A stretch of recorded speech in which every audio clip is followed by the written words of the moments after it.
바울은 로마서 9장에서 자기 동족의 구원 문제 때문에 자기 마음속에 큰 근심과 그치지 않는 고통이 있다고 했습니다. 그리고 육신적으로 이스라엘의 혈통으로 태어났다고 해서 무조건 다 하나님의 자녀가 되는 것은 아니고 하나님의 은혜와 믿음으로 된다고 말했습니다. 이제 10장으로 넘어와서요. 바울은 자기 동족 이스라엘이 아직도 회개하지 않고 돌아오지 않는 이유 한 가지를 말하고 있습니다. 그들이 예수님을 믿지 않는 이유는 잘못된 열심에 빠져 있기 때문이라고 말하고 있습니다. 이스라엘 백성들에게는 하나님을 향한 열심이 있었어요. 하나님을 위해서 열심을 갖는다는 거 좋은 일이죠. 신앙생활에 있어서 열심 자체가 나쁜 건 아니에요. 열심은 자동차의 엔진과 같은 것입니다. 열심이 있어야 달릴 수가 있는 것이죠. 열심이 없으면 하나님을 섬길 수 없습니다. 열심 없는 신앙생활 아무것도 할 수가 없어요. 그래서 요한계시록 3장 18절 말씀 보면 예수님께서 라오디게아 교회를 향해서 열심을 내라 라고 말씀하고 있습니다. 디도서 2장 14절에서는 이렇게 말씀합니다. 그가 우리를 대신하여 자신을 주심은 모든 불법에서 우리를 속량하시고 우리를 깨끗하게 하사 선한 일을 열심히 하는 자기 백성이 되게 하려 하심이라. 로마서 12장 11절에서 사도 바울은 로마의 성도들에게 이렇게 권면하고 있습니다. 부지런하여 게으르지 말고 열심을 품고 주를 섬기라. 열심을 품는 게 이렇게 중요한 거예요. 그러나 이렇게 중요한 열심도 방향 설정이 잘못되면 열심이 없는 것만도 못한 결과를 낳게 됩니다. 이스라엘 백성들에게는 종교적인 열심이 있었어요. 열심히 기도했고 열심히 금식했고 율법을 지키기 위해서 열심히 몸부림을 쳤습니다. 이스라엘 사람들이 하나님을 위한다고 떠벌린 그 열심은 극성이다라고 할 만큼 대단한 것이었습니다. 유대인들의 이 열정, 신구약 중간기 시대에도 대단했는데요. 제4 마카비서에 보면 제사장 엘리아살의 순교가 기록되어 있습니다. 헬라의 장군 안티오커스 에피파네스가 유대인의 성전을 침범을 했어요. 그래서 제단에다가 유대인들이 혐오하는 돼지를 가지고 제사를 지낸 다음에 제사장 엘리아살에게 그 돼지고기를 먹으라고 들이밉니다. 그때 엘리아살은 당신이 내 눈을 빼고 나를 불에 태워도 나는 그렇게 못합니다. 우리는 하나님의 법에 따라 삽니다 하면서 거절했어요. 그러자 안티오커스 장군이 부하 군인들을 시켜서 엘리아살을 채찍으로 때리고 칼로 찌르게 했습니다. 그 후에 군인들이 병사들이 좀 불쌍히 여겨서 돼지고기가 아닌 다른 고기를 갖다가 주었지만 엘리아살은 먹지 않고 결국 순교를 당했습니다. 지금도 정통 유대인들 안식일에 노동을 금지하는 율법을 어기지 않기 위해서 안식일에는 불도 피우지 않고 전기도 켜지 않습니다. 편법을 쓰기는 하는데요. 불도 켜야 되고 환자가 있거나 어린 아이들이 있거나 하면 불도 좀 켜고 전기도 켜고 해야겠죠. 율법은 안 어겨야 되겠고 어떻게 하면 되겠어요? 이방인들을 고용을 합니다. 그래서 나는 유대인인데 안 켰으니까 당신이 켜라. 돈 줄 테니까. 해서 요리도 시키고 불도 켜게 하는 것이죠. 바울은 누구보다도 그 열심에 대해서 잘 알고 있었던 사람입니다. 자기 자신도 다메섹으로 가는 길에 주님을 만나기 전에는 다른 유대인 이상으로 열심을 갖고 있었던 사람이에요. 얼마나 열심을 갖고 있었든지 예수 믿는 사람들 이단으로 오해하고 스데반 집사를 돌로 쳐 죽이는 일에 핵심 증인의 역할을 합니다. 예수 믿는 사람들을 체포해서 감옥에다 다 쳐넣겠다고 다른 나라에 있는 도시인 다메섹까지 원정을 다닐 정도였어요. 그러나 이스라엘 백성들이 지녔던 그 열심은 안타깝게도 하나님의 올바른 지식을 따르는 열심이 아니었습니다. 본문 2절 말씀 우리 같이 보겠습니다. 시작. 내가 증언하노니 그들이 하나님께 열심이 있으나 올바른 지식을 따른 것이 아니니라. 올바른 지식의 근거를 둔 열심, 말씀의 뿌리를 내린 바르게 방향 지워진 열심이 아니면 오히려 열심을 내면 낼수록 하나님을 대적하게 될 수도 있습니다. 말씀과 상관없이 물불 가리지 않고 열심을 내는 사람, 이런 사람이 오히려 하나님 나라를 회방하는 회방꾼이 될 수가 있어요.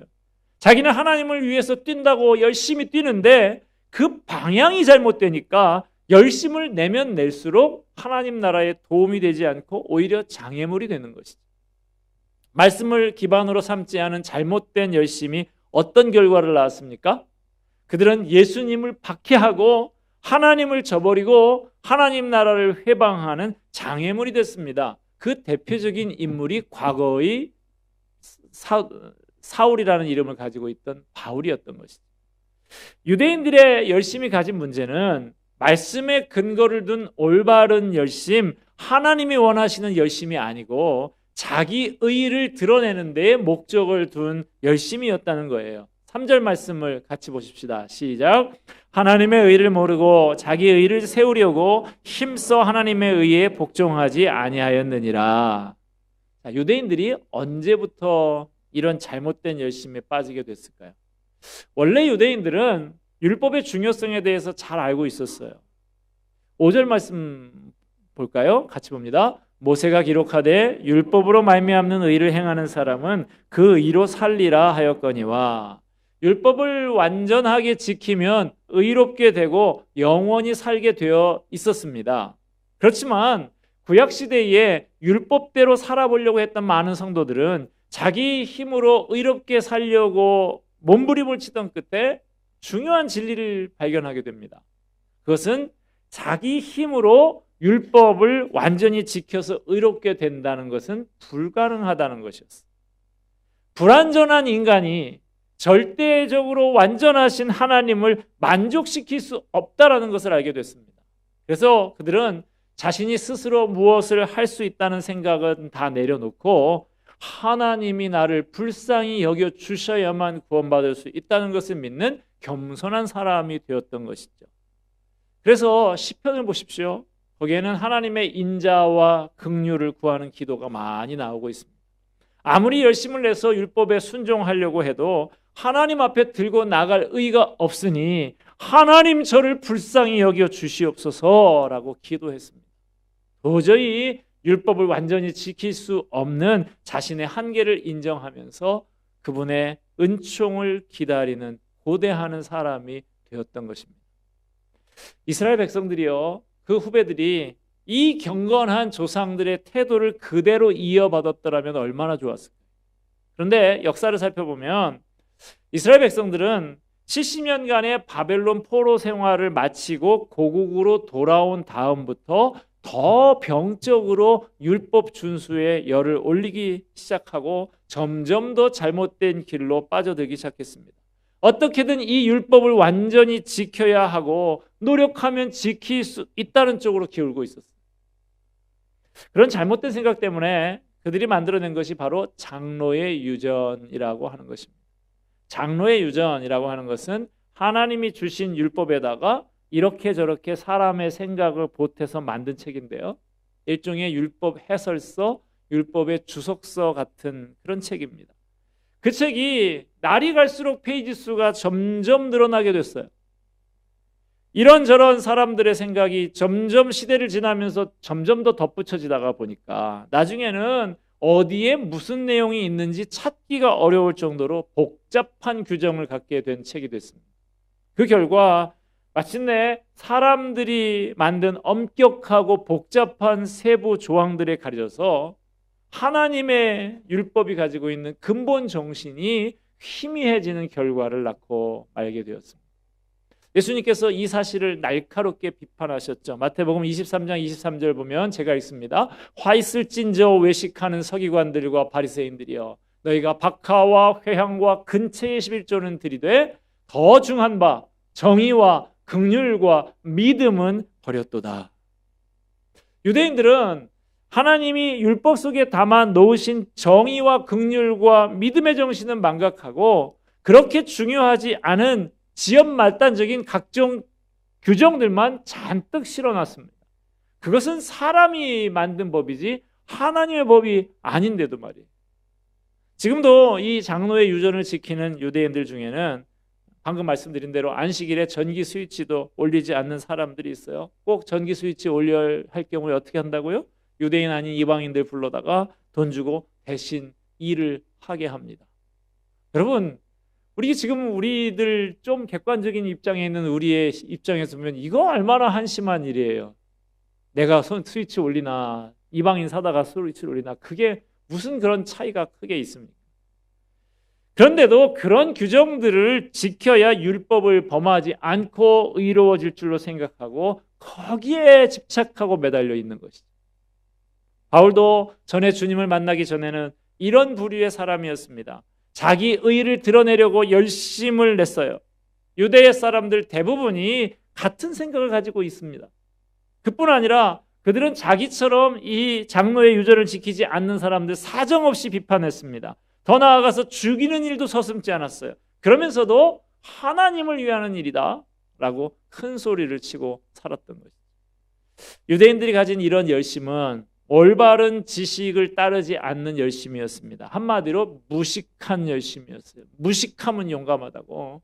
이렇게 무식하게 용감하게 그렇게 살았던 거죠. 3절 말씀에 보면 올바른 지식을 따르지 않는 열심이라는 말의 의미에 대해서 보충적인 설명을 하고 있는데요. 이것은 하나님의 의에 대해서 모르는 것을 가르치고 있습니다. 그렇다면 뭐가 하나님의 의입니까? 4절 말씀 같이 봅니다. 그리스도는 모든 믿는 자에게 의를 이루기 위하여 율법의 마침이 되시니라. 예수 그리스도가 하나님의 의라는 거예요. 우리 모두를 의롭게 하기 위해서 하나님이 내어놓으신 의가 바로 예수 그리스도예요. 어떻게 예수 그리스도가 하나님의 의가 될 수 있었나요? 그분은 율법의 마침이 되시기 때문입니다. 이 율법의 마침이라고 하는 말, 율법의 완성이라고 하는 의미를 갖고 있는 말인데요. 예수님은 우리가 지키지 못하는 율법을 대신 지키기 위해서 이 세상에 오셨고 우리가 지키지 못해서 받아야 할 율법의 형벌을 대신 받으셨습니다. 그러므로 예수님은 율법의 요구를 충족시키신 분이요 율법을 완성시키신 분인 것이죠. 그 결과 우리는 하나님의 공의를 만족시키기 위해서 율법을 세세한 부분까지 지켜야 하는 무거운 짐을 벗게 되었습니다. 율법의 조항 아래에서 떨어야 할 필요도 없게 됐어요. 지금은 누구든지 예수님을 믿기만 하면 의롭게 되는 은혜의 시대가 열리게 된 것입니다. 그러므로 예수님이야말로 하나님의 의입니다. 우리를 의롭게 하기 위해서 보여주신 하나님의 의예요. 하나님의 의, 이것은 하나님이 인정하시고 받아주시는 의를 말하는 것입니다. 그것은 우리가 만들어낸 의가 아니고 예수 그리스도의 의입니다. 사람이 의롭게 되는 길이 어디 따로 있지 않아요. 굉장한 탐구와 노력을 통해서 얻어지는 것이 아닙니다. 하나님의 의는 우리가 열심히 지켜서 얻는 의가 아니라 믿어서 얻는 의인 것이죠. 6절과 7절 말씀 우리 같이 한번 보실까요? 같이 읽습니다. 믿음으로 말미암는 의인은 이같이 말하되 내 마음에 누가 하늘에 올라가겠느냐 하지 말라 하니 올라가겠느냐 함은 그리스도를 모셔내리려는 것이요 혹은 누가 무저갱에 내려가겠느냐 하지 말라 하니 내려가겠느냐 함은 그리스도를 죽은 자 가운데서 모셔 올리려는 것이라. 자, 이 부분 읽으셨지만 언뜻 읽으면 이거 무슨 뜻인가 이해하기가 좀 어려운데요. 그러나 신명기 30장 12절에서 14절의 내용을 알고 비교해 보면 그렇게 어려운 내용도 아닙니다. 신명기 30장 12절에서 14절을 제가 읽어드릴 테니까 여러분들은 정신을 똑바로 차리고 한번 무슨 내용이 써있나 보십시오. 하늘에 있는 것이 아니니 내가 이르기를 누가 우리를 위하여 하늘에 올라가 그의 명령을 우리에게로 가지고 와서 우리에게 들려 행하게 하려 할 것이 아니요 이것이 바다 밖에 있는 것이 아니니 내가 이르기를 누가 우리를 위하여 바다를 건너가서 그의 명령을 우리에게로 가지고 와서 우리에게 들려 행하게 하려 할 것도 아니라 오직 그 말씀이 내게 매우 가까워서 내 입에 있으며 내 마음에 있은즉 내가 이를 행할 수 있느니라. 자, 모세가 전해준 이 율법, 하나님의 명령이 이미 우리에게 가까이 와 있고 이미 전파돼서 우리 마음속까지 들어와 있기 때문에 하늘 위에 올라가거나 땅 속에 파고 들어가려고 그렇게 노력할 필요가 없다는 말이에요. 이것을 바울은 하나님의 의이신 예수님에게 그대로 적용했습니다. 우리가 의롭다함을 받기 위해서 예수님을 모시러 저 멀리 하늘 위로 올라가서 찾아다닐 필요가 없고요. 죽은 자들의 세계로 돌아다닐 필요도 없다는 거예요. 하나님의 주신 의는 어려운 것이 아니요 멀리 있는 것도 아니라는 것입니다. 우리가 예수님을 하늘로부터 초청해서 우리를 구원해 주세요, 제발 좀 오셔서 구원해 주세요, 그렇게 초청해서 모셔온 게 아니죠. 예수님이 스스로 오셨습니다. 그가 십자가에 못 박혀 죽으시고 다시 살아나신 것은 전적으로 하나님께서 스스로 하신 일이지 우리가 빌어서 우리가 그렇게 해달라고 해서 한 것이 아니죠. 우리가 노력해서 얻은 게 하나도 없습니다. 오직 하나님이 하신 거예요. 이게 하나님의 의라는 것입니다. 8절 말씀 같이 봅니다. 시작. 그러면 무엇을 말하느냐? 말씀이 내게 가까워 내 입에 있으며 내 마음에 있다 하였으니 곧 우리가 전파하는 믿음의 말씀이라. 하나님의 의는 어디 멀리 있거나 찾기 어려운 곳에 꽁꽁 감추어 놓은 것이 아니라는 것입니다. 하늘을 헤매고 땅속을 뒤질 필요가 없습니다. 복음은 가장 가까운 곳에 있습니다. 하나님께서 누구나 복음을 들을 수 있도록 가까이 두셨어요. 그러므로 믿기만 하면 된다는 것입니다. 하나님의 의는 예수님이 친히 오셔서 선물하신 은총의 의입니다. 그러므로 하나님의 의는 믿음으로 받아들이기만 하면 되는 거예요. 열심을 피우고 극성을 떨고 하는 것과 관계가 없습니다. 율법의 마침이 되시는 예수님을 믿음으로 받아들이기만 하면 되는 거예요.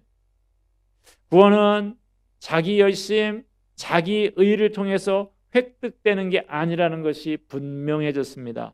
바울은 어떻게 해야 구원을 받는지 본문 9절에서 10절 2절 말씀에서 명확히 선포하고 있습니다. 9절과 10절 같이 있습니다.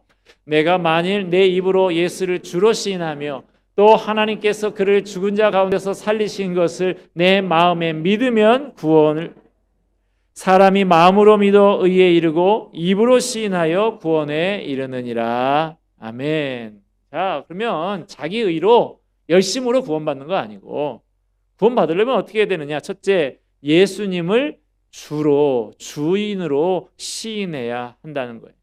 예수님이 나의 생사화복을 주장하시는 하나님이신 것을 고백해야 한다는 것입니다. 간혹 예수님이 나의 구원자 되시는 것을 인정하면서도 그분이 자기가 절대적으로 충성하고 순종해야 할 주인으로 고백하지는 못하는 분들이 있습니다. 살려준다라는 말에는 매달립니다만은 순종하려는 말에는 머뭇거리는 거예요. 그거 온전한 믿음이 아닙니다. 예수님을 내 삶의 구주로뿐만 아니라 주인으로 고백하는 저와 여러분이 되기를 바랍니다. 자, 구원받는 믿음의 또 하나 중요한 요건이 나오는데 예수님의 죽으심과 부활하심을 믿어야 한다고 말합니다. 이것은 예수님이 우리를 위해서 무엇을 하셨는지를 알고 고백할 수 있어야 한다는 거예요. 그냥 예수님 믿습니다, 꽉꽉 믿습니다, 이게 아니고 막연히 그냥 나의 구주요, 나의 주님이라고 그렇게 부르기만 한다고 되는 게 아니고 예수님이 나를 위해 뭘 하셨는지를 알고 믿어야 한다는 것입니다. 나를 위해 십자가 지신 분, 나를 구원하기 위해서 부활의 승리를 이루신 분, 이것을 알고 믿어야 된다. 그래야 참 믿음이라는 거예요. 구원받는 믿음의 또 하나의 중요한 요소가 나오는데 믿음은 마음의 뿌리를 둬야 한다는 것입니다. 믿음은 반드시 마음속에서부터 우러나오는 것이어야 합니다. 제가 세례문답을, 저희도 이제 곧 세례문답을 또 하게 되는데, 문답할 때 되면 뭐 청소년들도 오고 어른들도 문답을 하러 하면 교육을 잘 시켜가지고 척척 잘 문답들을 잘 해요. 근데 제가 문답 끝날 때쯤 되면 꼭 그렇게 권면을 합니다. 중요한 것은 내 신앙에 정말로 내 마음속에서부터 그렇게 고백하느냐가 중요한 것이지, 이거 문답 교육한 자료 가지고 달달달달 외워가지고 답하는 거 그렇게 중요하지 않다. 혹시라도 아직 지식적으로는 내가 그렇게 답을 해도 내 마음속으로부터 예수님이 나의 구주라고 나의 주인이라고 하는 이 고백이 아직 확실하지 않다고 하면 지금 문답 다 했지만 내일 문답식에 안 와도 된다. 그거를 더 중요하게 생각을 해라. 지금이라도 오늘 밤이라도 가서 다시 한번 내일 세례식을 거행하기 전에 내 믿음을 점검하고 분명하게 감격스럽게 예수님을 나의 구주, 나의 하나님, 나의 주인으로 고백하는 내일 예식이 되었으면 좋겠다. 제가 그렇게 권면을 합니다. 겉으로 사람 듣기에 좋도록 번지르르하게 고백하는 것 소용없습니다. 마음속으로부터 진심으로 고백하는 믿음이어야 하는 것이다 하는 것을 우리에게 알려주고 있습니다. 그 다음 또 마지막으로는 믿음은 입으로 시인해야 한다는 거예요. 마음속으로 믿는 게 물론 중요합니다만은 마음속으로만 믿으면 안 돼요. 공적으로 모든 사람 앞에서 나는 주님을 믿습니다. 예수님이 나의 구주, 나의 하나님이십니다 라고 입으로 고백할 수 있어야 합니다. 그래서 문답도 보면 개인적으로 토요일날 이미 다 문답을 했는데도 불구하고 주일날 공회 앞에서 많은 증인들 앞에서 나의 구주, 나의 하나님이심을 손을 들어서 서약하면서 그렇게 세례식에 임하게 되는 것이죠. 여러분이 아무리 마음속으로 예수님을 믿는다고 하더라도 안 믿는 사람 앞에서 내가 예수 믿는 사람, 예수님을 나의 구주와 주인으로 모신 사람이라는 사실을 고백하지 못한다고 하면 그 믿음은 문제가 있는 거예요. 하나님께서는 이러한 믿음을 가진 사람이라고 하면 유대인이나 이방인을 가리지 않고 빈부귀천을 가리지 않고 남녀노소를 구별하지 않고 누구나 구원해 주십니다. 이 내용이 11절에서 13절까지의 말씀입니다. 11절에서 13절 같이 읽습니다. 성경에 이르되 누구든지 그를 믿는 자는 부끄러움을 당하지 아니하리라 하니 유대인이나 헬라인이나 차별이 없음이라. 한 분이신 주께서 모든 사람의 주가 되사 그를 부르는 모든 사람에게 부요하시도다. 부르는 자는 구원을 받으리라. 아멘. 불행하게도 이스라엘 사람들은 하나님이 누구에게나 차별 없이 주시는 이 하나님의 의에 대해서 무식했습니다. 무식하면서 열심만 냈던 것이죠. 지금도 마찬가지예요. 하나님이 원하시는 의가 무엇인지 알지 못한 채 율법의 조항들을 지키는 데만 극성을 피우는 그들의 무식한 열심, 잘못된 열심이 그들이 예수님을 믿고 영접하는 데 가장 걸림돌이 되고 있습니다. 자기 의를 내세우는 공로의식과 열심 때문에 그들은 예수님을 죽였고 지금까지 사탄의 어두움에 사로잡혀 있습니다. 요즘 우리 주변에도 유대인들처럼 잘못된 열심을 가지고 극성을 부리는 사람들이 많이 있습니다. 종교나 사상이 잘못된 것일수록 거기에 빠진 사람들이 더 무서운 광신자가 되는 것을 봅니다. 잘못된 신앙, 잘못된 사상은 그 사이비성을 감추기 위해서 추종자들에게 극단적인 열성을 강요합니다. 이단에 빠진 사람들 보세요. 하나같이 광신자가 되잖아요. 이런 사람들 차라리 복음에 냉랭한 사람들보다 못해요. 복음에 냉랭한 사람들은 자기 혼자 망하고 끝이에요. 그런데 잘못된 열심에 빠진 사람들은 자기도 망하고 남까지 망치는 것이죠. 우리는 잘못된 열심 철저히 경계해야 됩니다. 그렇다고 잘못된 열심을 경계하다가 옳은 열심마저도 없애는 그런 우를 범하지 말아야 하겠습니다. 하나님의 의가 되시는 예수님을 향해서 우리 모두가 뜨거운 가슴을 갖고 열심히 충성해야 합니다. 이단 사술에 빠진 사람들도 저렇게 열심을 내고 있는데 복음의 바른 진리를 가지고 있는 우리가 열심을 내지 않으면 되겠습니까? 여러분, 행여나 마음속에 자기 의를 드러내려고 하는 열심을 가지고 계십니까? 그거 빨리 꺼버리세요.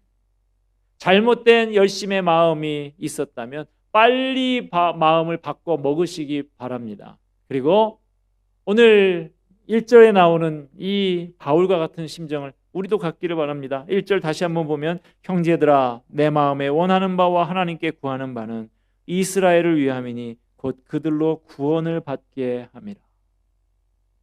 한때 바울도 잘못된 열심, 헛된 열심에 빠져 있었지만 이제는 그것이 바르게 교정되고 승화되어서 자기 민족의 구원에 향한 그 열정으로 살아남아 있었다라고 하는 것이죠.